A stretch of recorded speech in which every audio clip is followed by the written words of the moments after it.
তো যে কথা বলছিলাম যে নবী পাক সাল্লাল্লাহু আলাইহি ওয়াসাল্লামকে আল্লাহ পাক রাজকীয় মর্যাদা দিয়েছে যে আমার নবীকে যদি তোমরা ভালোবাসো তাহলে আমি আল্লাহ আমাকে ভালোবাসা হবে। অর্থাৎ আল্লাহকে পেতে গেলে আমার নবীর ইত্তেবা অনুসরণ করতে হবে। ওয়া ইয়াগফির লাকুম যুনুবাকুম আল্লাহু গফুরুর রহিম। আল্লাহ নিজে ওয়াদা করেছেন যে যদি আমার নবীর ইত্তেবা অনুসরণ করে কি হবে, ক্ষমা করে দেওয়া হবে তোমাদের জীবনের যত গুনাহ, আমি ক্ষমাকারী ও দয়ালু। যদি বলুন সুবহানাল্লাহ। তাহলে আমরা নবীর হুকুম আমাদের মানতে হবে, এটাই আমাদের কাজ। আজ মুসলমানের ছেলেদের আজকে বোঝাতে হচ্ছে তোমরা নামাজ পড়ো, আল্লাহু আকবার, নামাজ পড়ো, এই কথা বোঝাতে হচ্ছে। নামাজ না পড়ে মুসলমান হওয়া যায়? আচ্ছা ঠিক আছে, আমি সারা করতে পারি, তবু একটা সময় বেঁধে দেওয়া হয়েছে তো সেই জন্য বলি। এখনকার যুগে কোনো আলেম আর ওই 10 মিনিট ঠেলে পড়ে না, বুঝতে পারছেন? কিন্তু আমার সেটা সম্ভব নেই। লোক শুনতে চাইলে করবো, আর আমার কি আছে, সাদা ধরে চলবে, অসুবিধা কিছু। তো যে কথা বলছিলাম যে ছেলেরা জানলো না যে নবী আল্লাহ পাক যে নবীকে বেগুনাহ মাসুম করেছেন, যে নবীকে বেগুনাহ মাসুম করেছেন, আগে পাশে গুনাহগার মা, সেই নবী কই তো নামাজ ছাড়লো। আর এরা বলেছে নামাজ না পড়লে কি হবে? আরে তোর দিল ভালো আছে কি মন্দ আছে? দিলের ভিতর ঢুকেছে কে?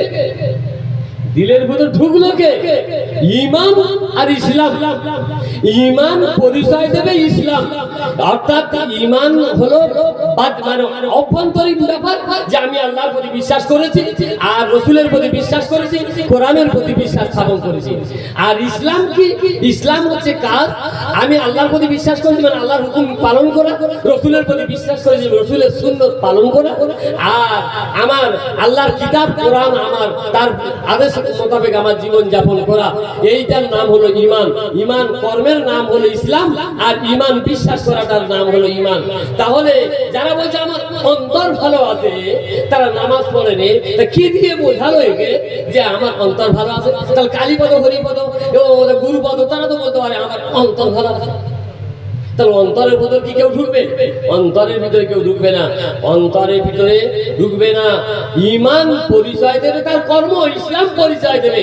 এ যখন নামাজ পড়বে লোক জানবে না এর ঈমান আছে, সে যখন রোজা রাখবে লোক ভাববে না এর ঈমান আছে, সে যখন কোরআন তেলাওয়াত করবে তখন জানবে কি যে এর উপর এর ঈমান আছে। হ্যাঁ, আল্লাহর নবী বলেছেন, একটা হাদিস বলি, নবীর কথা হয়ে গেছে, এবার ইসলাম টাইমে একটা গুরুত্ব সমাজের জন্য হাদিস বলি। আল্লাহর নবী বলেছেন বুনিয়াল ইসলামু আলা খামসিন শাহাদাতি আল্লা ইলাহা ইল্লাল্লাহ ওয়া আন্না মুহাম্মাদান আবদুহু ওয়া রাসূলুহু ওয়া ইকামিস সালাহ ওয়া ইতাইজ যাকাত ওয়াল হজ্জ ওয়া সাওমে রমাদান। আল্লাহর নবী বলেছেন যে ঈমানের 5টা শাখা রয়েছে, ঈমান 5টা ভিত্তির উপরে ঈমান দাঁড়িয়ে আছে।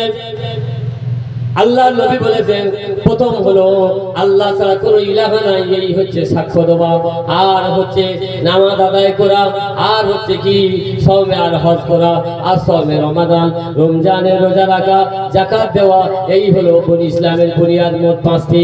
আল্লাহ নবী বলেছেন যে আল ঈমান বিদুহু সাবউনা শুবাতান। এই হাদিসটা ভালো করে শুনবেন, ব্যাখ্যা করার জন্য আমি এটা বলেছি। আল্লাহ নবী বলেছেন যে আপনি ঈমান এনেছেন, ঈমানের 70টা শাখা প্রশাখা রয়েছে। এই 70টা শাখা প্রশাখার মধ্যে প্রথম হলো আল্লাহ ছাড়া কোনো ইলাহা নাই, আর ওয়াই মাতারুল আযা। আল্লাহ নবী বলেছেন আর রাস্তার উপর থেকে কষ্টদায়ক জিনিস সরিয়ে দেওয়া, এটা হলো ঈমানের সবথেকে নিম্নমানের ছোট ঈমান। যদি বলুন সুবহানাল্লাহ। সবথেকে বড় হচ্ছে ঈমানের কাজ কোনটা? আল্লাহ ছাড়া কোনো ইলাহ নাই বিশ্বাস করা। আর তারপর সবথেকে ছোট কোনটা? রাস্তার উপরে পড়ে থাকা কোনো কষ্টদায়ক জিনিস সরিয়ে দেওয়া। এটা হচ্ছে ঈমানের 70টা শাখার মধ্যে। 70টা শাখার মধ্যে 2টো শাখার কথা বলা হলো। আমি এই শেষ শাখাটা বলবো বলে আমি আর মধ্যিখানে কিছু বলিনি।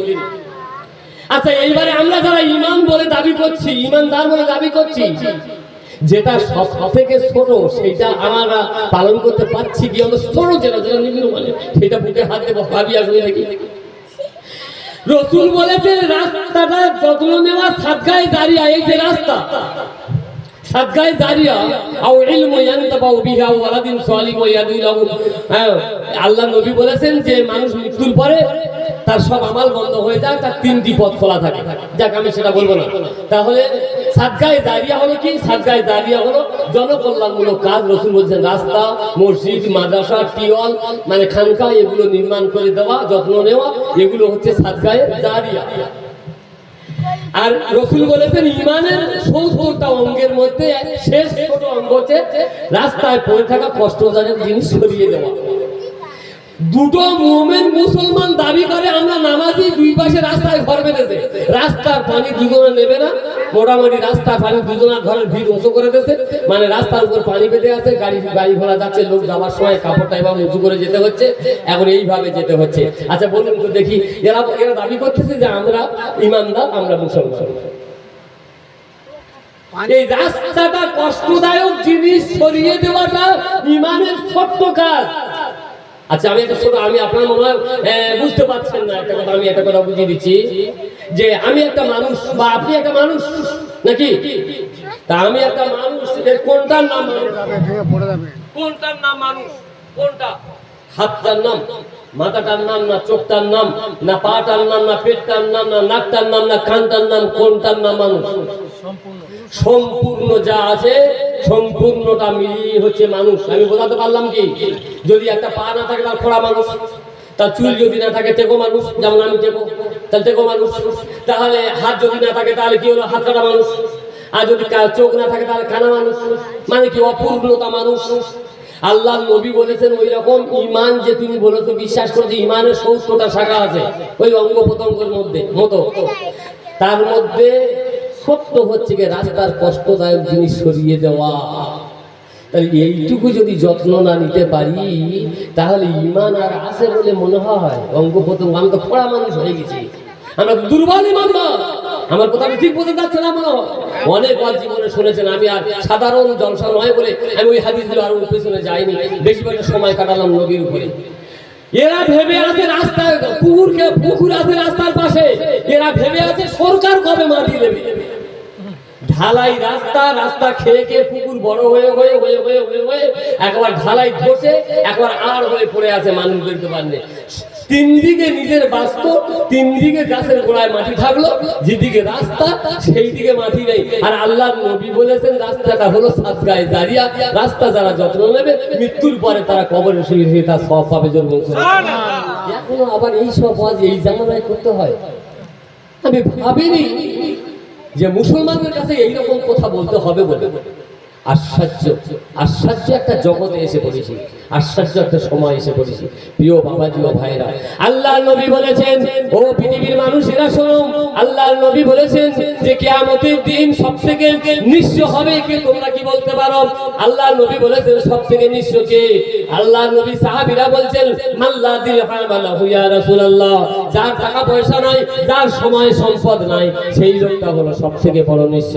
আল্লাহর নবী মাথা নেড়ে বলছেন না না না, সে লোকটা বড় নিঃস্ব নয়, ওই লোকটা হলো বড় নিঃস্ব যে লোকটা কিয়ামতের ময়দানে, কাল হাসরের ময়দানে নামাজের নেকি নিয়ে উঠবে পাহাড় সমতুল্য, রোজার নেকি নিয়ে উঠবে পাহাড় সমতুল্য, যাকাতের নেকি নিয়ে উঠবে পাহাড় সমতুল্য। আর তার পিছনে কিছু পাওনাদার থেকে যাবে, যে দুনিয়ার জমিনে যার পয়সা একটা রোজ ফাঁকি দিয়েছিল, কোথায় রিকশা চড়ে এসেছিল, সে চেয়েছিল 10 টাকা, বললে এই 10 টাকা এইটুকু এসেছি, 8 টাকাতে চলে এসেছে। এই রকম কিছু পাওনাদার কিয়ামতের দিন বেরিয়ে যাবে। আল্লাহ নবী বলছেন ওই পাওনাদারদেরকে নামাজের নেকি, রোজার নেকি, হজের নেকি, যাকাতের নেকি এগুলো দিতে দিতে দিতে দিতে সব শেষ হয়ে যাবে। সুম্মা ফাতুরিহাতু ফিন্নারে, শেষ পর্যন্ত তাকে ধরে নিয়ে জাহান্নামের মাঝে নিক্ষেপ করা হবে। এই হলো সবথেকে বড় নিঃস্ব। তাহলে আপনি নামাজের কথা ভাবছেন, রোজার কথা ভাবছেন, হজ যাকাতের কথা যেমন ভাবছেন, তেমনা আপনার তেমনি এদিকেও ভাবতে হবে আমার কথার দ্বারা যেন আমার ছেলে কষ্ট না পায়, আমার আচরণে যেন আমার বিবি যেন মনে কষ্ট না পায়, আমার ব্যবহারে যেন আমার ভাই যেন মনে ব্যথা না পায়, আমার প্রতিবেশী যেন আমার অত্যাচারে জর্জরিত যেন না হয়। এ আপনার দায়িত্ব। কিয়ামতের দিন এগুলো আপনার কাজে লাগবে। অর্থাৎ আপনি শুধু নামাজ, রোজা, হজ, যাকাত, তাসবিহ তেলাওয়াত করলে আপনি মনে করছেন আমি তরিয়ে যাব, অত সহজ নয়। আল্লাহ আমাদের সকলকে তৌফিক দান করুন। সবাই বলি আল্লাহুম্মা আমিন। আল্লাহ এবং রাসূলের হুকুম তরিকা অনুযায়ী আল্লাহ আমাদের যেন সকলকে চলার তৌফিক দান করেন। সবাই বলি আল্লাহুম্মা আমিন। আমি আপনাদের কাছে নতুনত্ব এসেছি।